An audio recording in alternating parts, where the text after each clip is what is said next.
माधव कुंज बिहारी जय गोपी जना वल्लभ गिरिवरधारी जय गोपी जना वल्लभ गिरिवरधारी यशोदनंदन भज जनरंजन यशोदनंदन भज जनरंजन यमुना तीरावनचारि यमुना तीरावनचारि जय राधा माधव कुंज बिहारी जय राधा माधव कुंज बिहारी हरे कृष्णा कृष्णा कृष्णा हरे हरे हरे राम राम राम हरे हरे हरे कृष्णा कृष्णा कृष्णा हरे हरे हरे राम राम राम हरे हरे हरे कृष्णा कृष्णा कृष्णा हरे हरे हरे राम राम राम हरे हरे हरे कृष्णा कृष्णा कृष्णा हरे हरे हरे राम राम राम हरे हरे जय राधा गिरिधारी राधा गिरिधारी राधा जय जगन्नाथ जय बलदेव जय सुभद्रा जय गौनिताय जय गौनिताय जय गौनिताय जय गौनिताय प्रभुपाद जय जय प्रभुपाद जय जय गुरुदेव गुरुदेव जय जय गुरुदेव योग श्रीपाद परमहंस परिव्रजकाचार्य स्तोत्र शतश्री ऐसी भक्ति वेदांत स्वामी श्रील प्रभुपाद की जय अनंत कोटि वैष्णव वृंद की जय नामचय श्री हरिदास ठाकुर की जय प्रेम से कहो श्री कृष्ण चैतन्य प्रभु नित्यानंद श्री अद्वैत गदाधर श्रीवास आदि गौर भक्त वृंद की जय श्री श्री राधा गिरिधारी भगवान की जय श्री श्री जगन्नाथ बलदेव सुभद्रा मैया की जय श्री श्री गौर निताय की जय निताय गौर प्रेमानंदे हरि हरि बोल। All glories to the assembled devotees, Hare Krishna. All glories to the assembled devotees, Hare Krishna. All glories to the assembled devotees, Hare Krishna. All glories to the lotus feet of Sri Guru and Sri Gauranga. All glories to Srila Prabhupada. All glories to Srila Gurudev. Om Namo Bhagavate Vasudevaya. Om Namo Bhagavate Vasudevaya. Om Namo Bhagavate Vasudevaya. Narayanam Namaskritya Naram Chaiva Narottamam Devim Saraswatim Vyasam Tato Jayam Udirayet नष्टप्रायेषु भद्रेषु नित्यं भागवत सेवया भगवते उत्तम श्लोके भक्तिर्भवति नैष्ठिकी। ग्रंथराज श्रीमद् भागवतम की जय। Hare Krishna and welcome to our concluding session of Janmastami. Yeah, we started pretty much after Janmastami and it's taken us a bit to cover the various incidents that happened just prior to Krishna's appearance in this material world. So, just to recap, we came to the point where Krishna has already appeared and he told Vasudev to take him to the house of Nanda Maharaj across the Yamuna to Gokul, and there keep him there, and exchange him with the daughter that was born of Yashoda, and bring the daughter back to the prison. So that was an instruction that Krishna gave Vasudev personally. And it was an extremely difficult mission to fulfill. And we know why. First off, Vasudev was in shackles. His feet and hands were handcuffed. He was in a prison cell that was heavily guarded.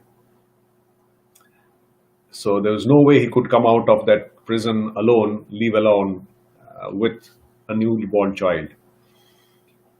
The guards would definitely report, and there's no way he would have been able to even get out of the prison. Apart from that, it was raining extremely heavily. And over and above, he had to cross the Yamuna river, which had swelled so much because of that rain that forget crossing directly, even crossing the Yamuna on a boat would have been difficult. And at that hour, remember, Krishna was born at midnight. I mean, he appeared at midnight.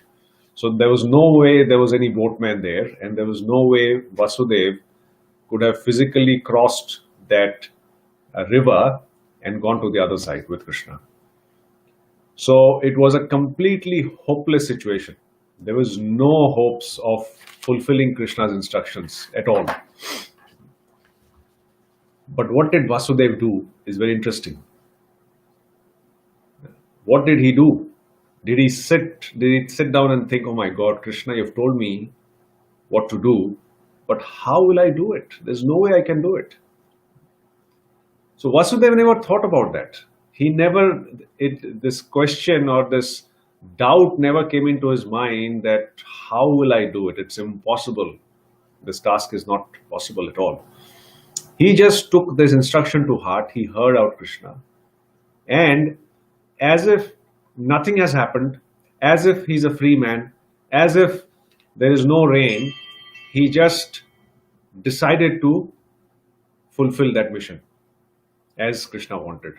So what did he do? He obviously, as Krishna, he turned into the small two-handed baby form, and Yashoda was obviously, as we have seen last time, just looking at Krishna, taking darshan, and so engrossed in appreciating and in being attracted by his enchanting form that she just didn't have external consciousness. She was so engrossed. She was in samadhi. And Vasudev, he came to her and he held his hand out to take the baby. And obviously it was a very difficult moment for Devaki to part with Krishna, and for Vasudev also, knowing fully well that this newborn child will have to be taken away. So they both were suffering a heavy pang of separation in their hearts. But this is an instruction and he has to fulfill it. So this is a very important aspect of this Leela that we have to keep in mind, that whatever Krishna tells us or whatever Krishna instructs us is coming to us directly in the form of his instructions in the Bhagavad Gita, in the form of his instructions in the Srimad Bhagavatam, and in the form of instructions from his bona fide representatives, namely our Shiksha and Diksha Gurus. So any instruction that comes from them is the instruction of Krishna himself. And when these instructions are given to us, we might feel that our current circumstances are not perfect to follow that instruction. We have so many problems, we don't have time, and so many things are there. But rather than contemplating on the problems, we must take some inspiration from the way Vasudev took that instruction. He didn't think twice. He just took it to heart and started to execute it. So, as devotees of the Supreme Lord, as followers of Srila Prabhupada, it is also our mission to always be ready to take instructions and immediately start following them in spite or irrespective of the material conditions. At least the desire to follow the instructions instantly should be there. And that is a very big message. If that desire is there, then what happens? So we see, I mean, we kind of know the story, but we'll see what happens. As soon as Vasudev took Krishna and started to execute his mission, what happened? As we know, his hands were tied together, his feet were tied, so he took baby Krishna in his hand. And as soon as he took Krishna in his hand with the intention and desire to fulfill those instructions, something miraculous happened. Something unimaginable happened. And what was it? All his chains from his hands, his handcuffs fell off. The cuffs along his legs, they fell off automatically. As soon as he took Krishna in his hands, he was free. So it is said, as soon as we connect ourselves with Krishna, in lieu of being connected to him, we are not bound by the principles and nature of this material world. Because we are connected to the transcendental, the rules of the material world no longer act on us. And this is a prime example that as soon as he took Krishna in his hands to execute his mission, he was free. He became completely free of this bondage of this material world. And then he took his first step of so-called independence in executing this mission of Krishna himself. And as soon as he took the first steps, he noticed that the prison door automatically opened, which was locked obviously. It opened. And then he saw that the guards who were posted just outside of the prison door, they were fast asleep, as if unconscious. So Devaki hurriedly took up this opportunity and she took some cloth and prepared a nice cradle. Took a basket and put some linings of cloth and made like a small cradle. And she gave it to Vasudev so that the baby can be kept and comfortably carried. So when he placed Krishna there and in this cradle, he was a bit, I won't say anxious, but he was anxious to not afraid of going, but he was anxious of fulfilling this instruction of Krishna.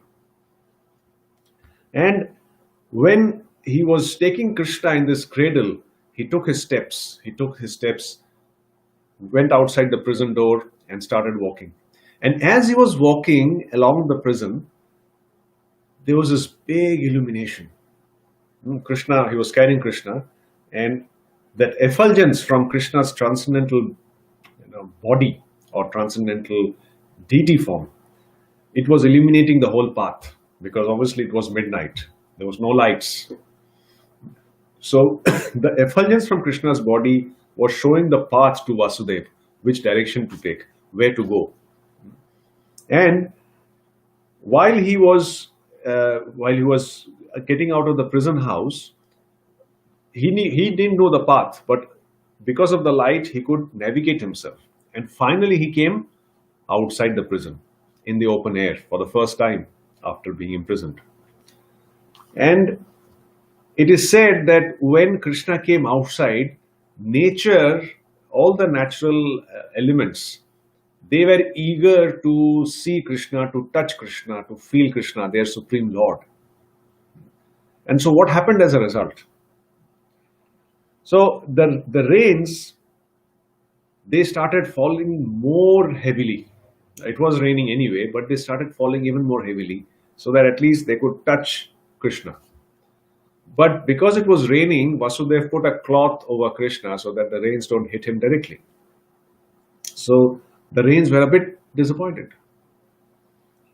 Then this way he slowly came to the banks of the river Yamuna.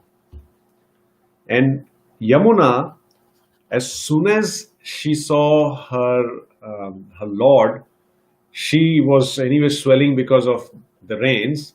When she actually saw Krishna, she even swelled more. Like she started overflowing. And when she started overflowing, Vasudev saw that the water might touch baby Krishna and might cause him some discomfort. So what did he do? He took the basket, the cradle, and put it on his head. We see photographs of Vasudev carrying Krishna on his head across the Yamuna. And so he did that. And as soon as he did that, Yamuna became very upset. He said, after so much effort, I could manage to swell and try and touch Krishna. But now Vasudev has put him on his head. And obviously, Yamuna didn't want to drown Vasudev and touch Krishna. So it was a bit of a dilemma for her, what to do. But in any case, she said, this is an opportunity. I definitely want to lick the lotus feet of the Supreme Lord. So Vasudev, he came to the Yamuna. He just got into the Yamuna. Can you imagine a river that is flowing violently? It's swelled up, and you have to cross this river and go to the other side. Can you imagine the determination and focus of Vasudev? Amazing, absolutely amazing. So as he was crossing the Yamuna, he put his feet into the river, and his feet fell on these rough stones, which were slippery, which were not very comfortable to walk on. But all these things didn't bother him at all.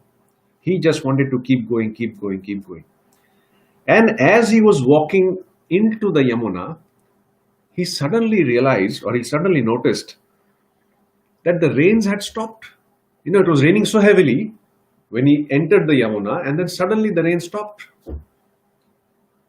And he could not feel any rains, and he found something that is kind of behind or something covering them.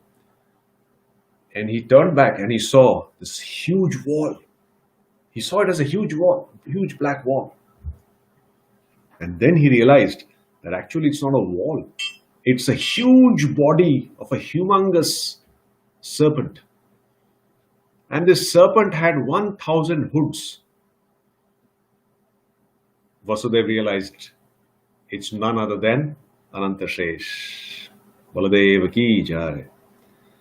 And he was actually protecting his Lord from the rains, from the onslaught of nature, and ensuring that Vasudev could complete the job that Krishna had entrusted him. So as Vasudev was moving along, there was a sudden breeze. And as the breeze came along, the cloth that Vasudeva had put on Krishna, it flew away. And the breeze actually touched the body of Krishna and felt immeasurable bliss. And because the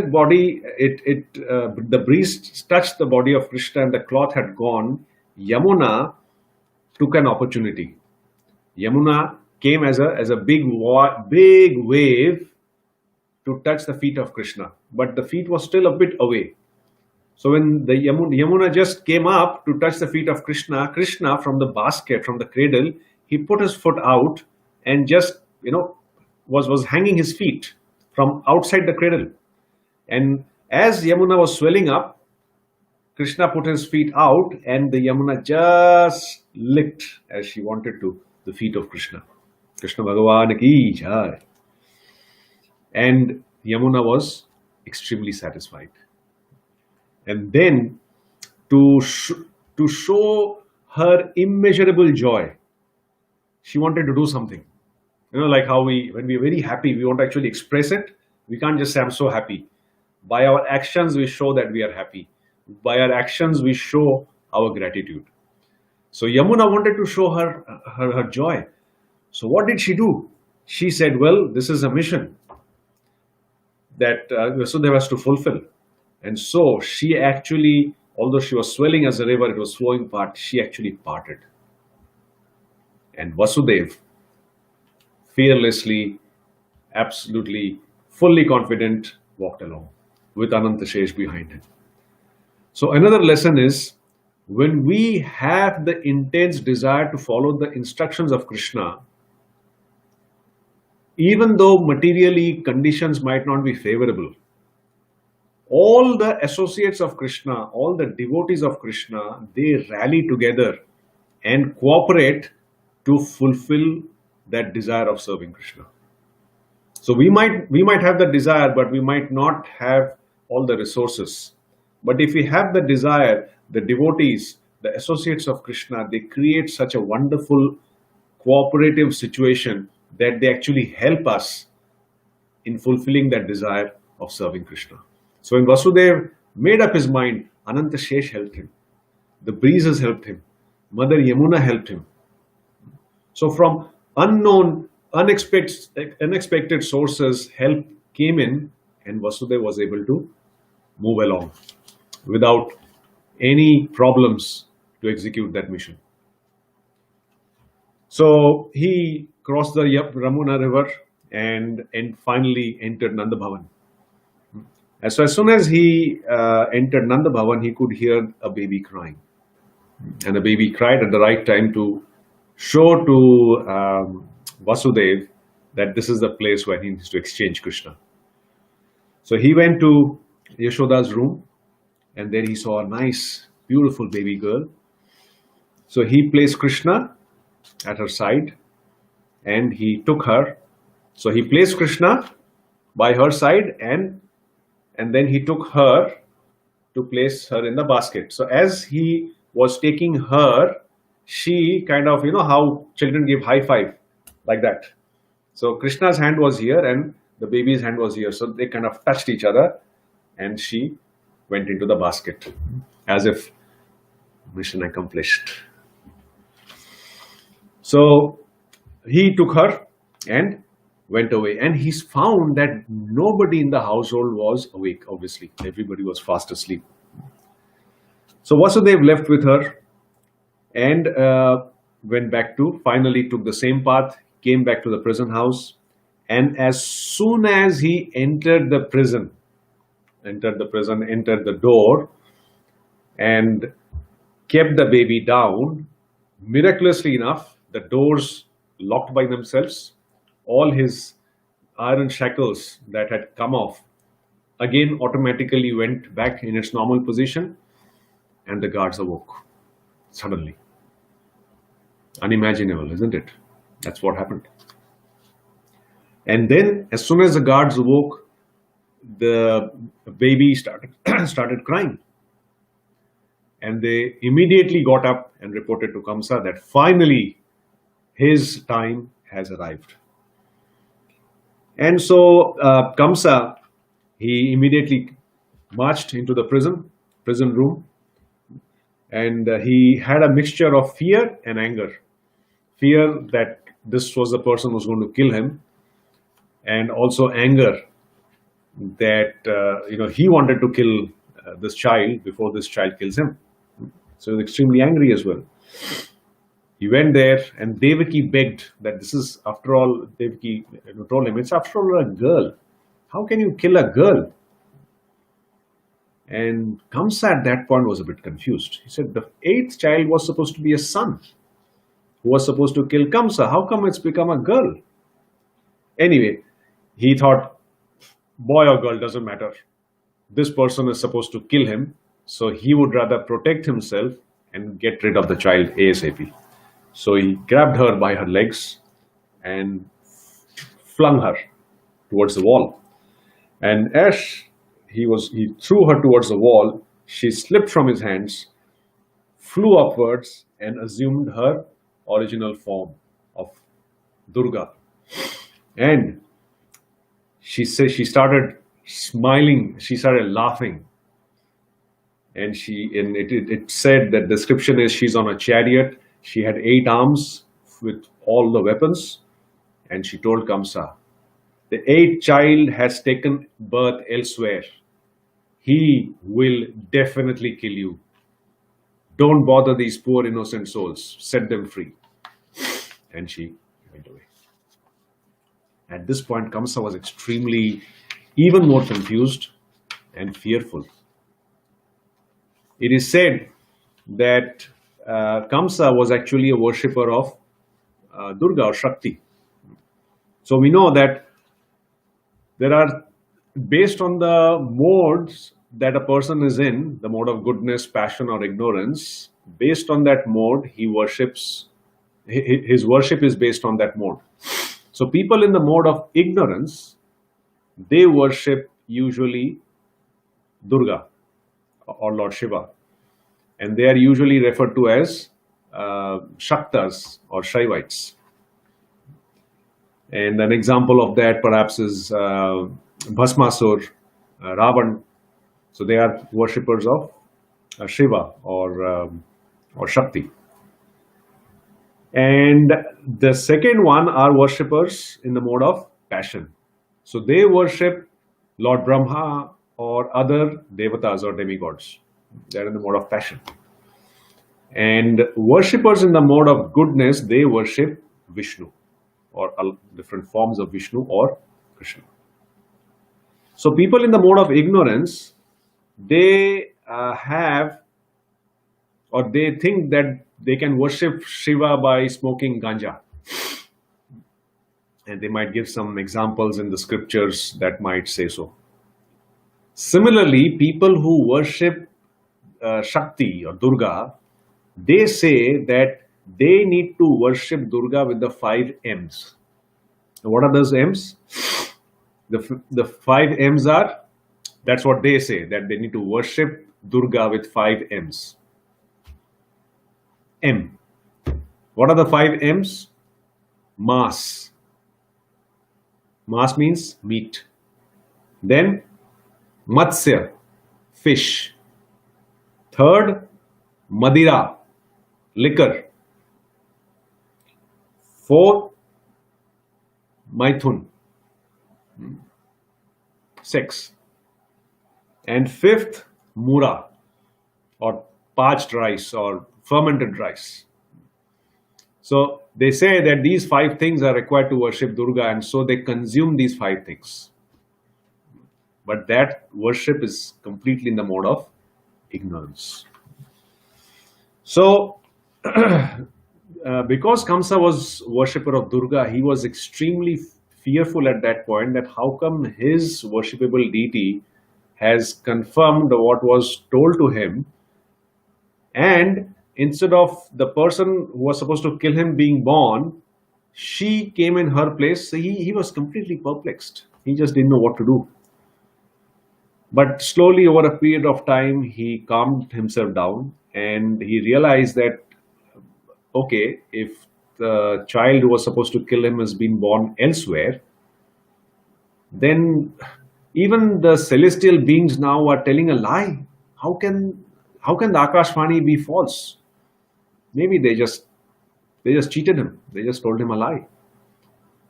But why should he torture the poor Devaki and Vasudev for that reason? You know, he had already kept them in the prison. Now this child was born elsewhere. So what is the point holding on to them? So he immediately freed them and then begged forgiveness. Please forgive me. You know, I know I've done something bad, but please. And he gave all sorts of philosophical arguments and reasons as if he had to do so. And he told them that he was extremely shocked that even the celestial beings, they could actually lie. That instead of being born here, he is born elsewhere. So he finally let Vasudeva and Devaki go. But he was obviously perplexed, and he didn't rest after that. He immediately called an emergency executive meeting of all his ministers, and he conveyed to them what Durga had told him, that his killer was born elsewhere. And he was taking their opinion on what to do next. And obviously, his ministers or Kamsa's ministers, what do you expect of them? They were just like Kamsa.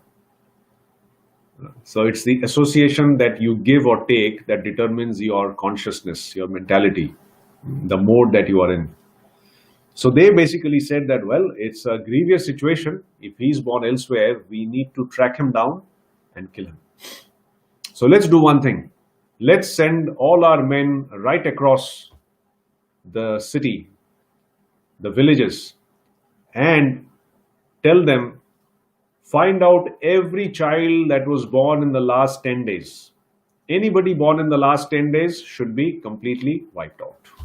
So they started mass slaughter of babies born in that particular period. And then they said that, see, your enemy is Vishnu. And Vishnu loves cows, Brahmanas, and Vaishnavas.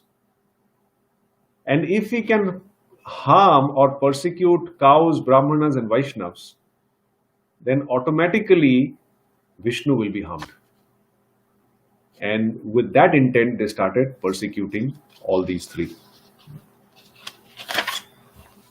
So not only did he dispatch all his people right across, he also started to dispatch different demons that he had tamed, so as to say, before he became the king, and started that mission that way. So Mathura became a place of extreme violence. On the other hand, in Vrindavan, the next day, Nanda Maharaj and Yashoda discovered the birth of the child. And Mother Yashoda thought she had given birth to a girl, but she was so tired because of the childbirth, she couldn't remember much.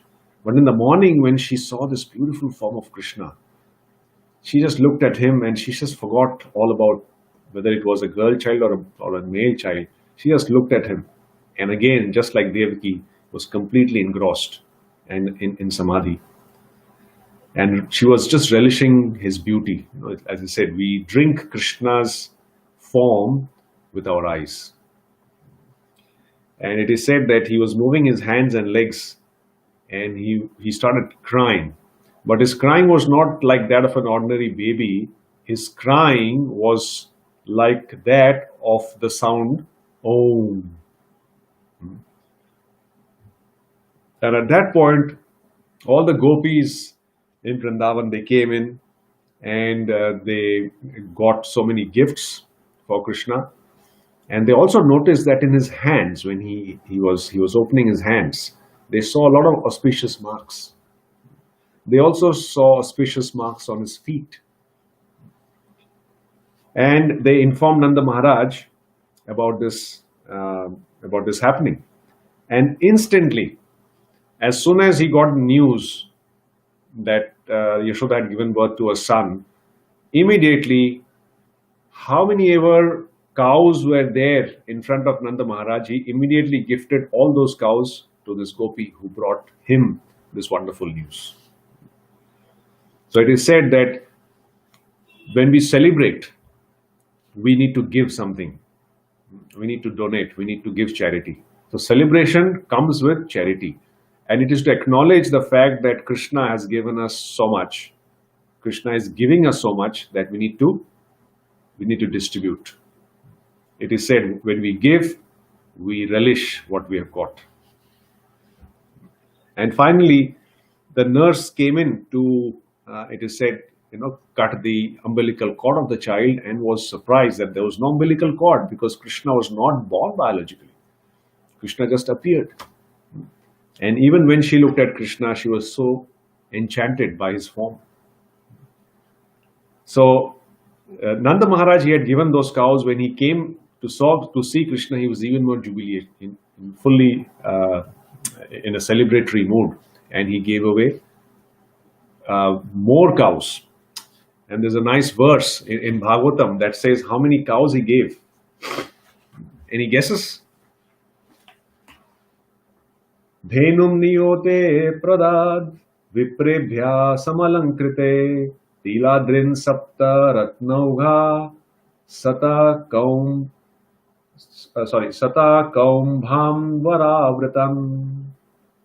Nanda Maharaj gave 2 million cows, completely decorated with cloth and jewels, in charity to the Brahmanas. He also gave them 7 hills of grain, covered with jewels, with cloth decorated with golden embroidery. Such was his charity. 2 million cows. Can we imagine? We can't even imagine what the 2 million cows would look like. And that's what he gave in charity. So imagine how many he must have had to give away 2 million cows only in charity. Nanda Maharaj ki jai. So it was a complete celebration, jubilation in Vrindavan, and that continued for days together. And then we know how Krishna started performing his childhood pastimes, right from killing the Putana witch to giving pleasure to the Gopas and Gopis in Vrindavan. Krishna Bhagavan ki jai. So just a quick summation. Krishna does not take birth, he appears. What is the difference? Birth means one is forced to take birth in this material world. Appearance means Krishna appears by his own sweet will in the location that he wants to, assuming the parents that he wants to, and selecting the time that he wants to. So he comes purely by his own sweet will. And obviously, why does he come? We know that. He comes primarily for 3 reasons, but there is also a 4th reason. Bhagavad Gita tells us those 3 reasons. What are the 3 reasons? Paritranaya sadhunam, vinashaya cha dushkritam, dharma sansthapanarthaya. 3 things. So he gives pleasure to the devotees, annihilates the miscreants, and he re-establishes the principles of religion. 3. But there is a 4th reason as well. And what is the 4th reason?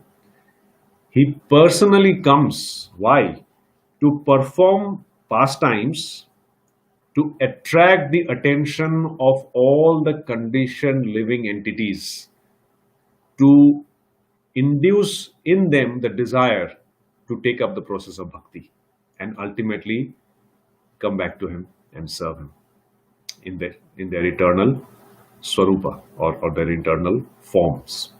So that is the primary reason that Krishna personally comes and performs these pastimes. Otherwise, he has got many agencies that can do this particular job, but he chooses to come himself. And to kind of look at this from a symbolic perspective as well, although this is history, this actually happened, but we can also look at it from a symbolic perspective whereby bhakti or Devaki represents bhakti. And bhakti has to go through a lot of struggle. So bhakti is not easy. Bhakti is not a very comfortable path. It goes through a lot of struggle. So similarly, every devotee who wants to come to Krishna or wants to connect himself to Krishna has to go through a lot of struggles like Devaki. And it's only through bhakti, only through a devotee like Devaki, that somebody has the power to connect himself with Krishna directly, just like Devaki gave birth to Krishna. So before Krishna appears, there are 6 misgivings that need to be completely eradicated. And we know that. What are those? Lust, anger, greed, envy, pride, illusion. So the 6 sons of Devaki represent the 6 vices that need to be completely removed through the process of bhakti so that Krishna can actually appear in our heart. And then when he appears in our heart, it eliminates all the fears completely. And fear represents Kamsa.